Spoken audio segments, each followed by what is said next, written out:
Hello guys, welcome to my টুয়াস kitchen. আজকে দেখো বানাবো চিকেন পকোড়া। এখানে বোনলেস চিলি চিকেন আছে, 5 পিস নিয়েছি।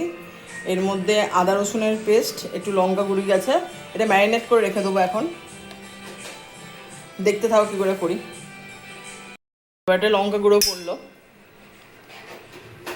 একটু লবণ দেওয়া হলো,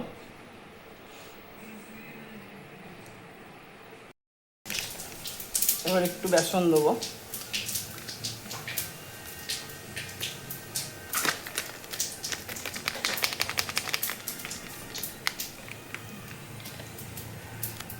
আর একটু কর্নফ্লাওয়ার দেবো।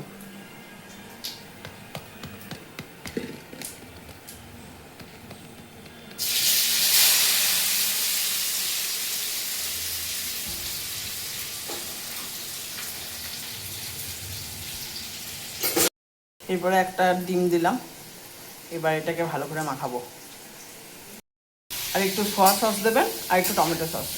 এবার এটাকে ম্যারিনেট করে 1 ঘন্টা রেখে দেবেন। 1 ঘন্টা পরে ভাজবেন। এইভাবে দেখো 1 ঘন্টা ম্যারিনেট করে রেখে দেবে। খুব এবার পাতলাও হবে না আর খুব শক্তও হবে না। দেখো এবার পকোড়াগুলো কিভাবে ভাজবেন। একটা একটা করে তুলবো, এবার এটা লাল করে ভাজবো।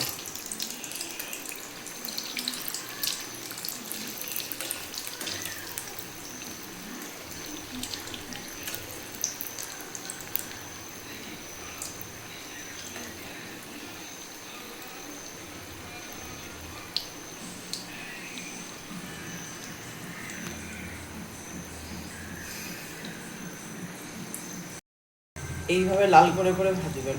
দেখুন এক পিঠটা ভাজা গেছে, আর এক পিঠটা দিলাম। দেখো আমাদের তৈরি গরম গরম চিকেন পকোড়া।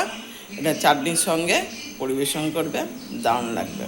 আমার চ্যানেল যদি ভালো লাগে অবশ্যই আমাকে সাবস্ক্রাইব করবেন, পাশে থাকবেন।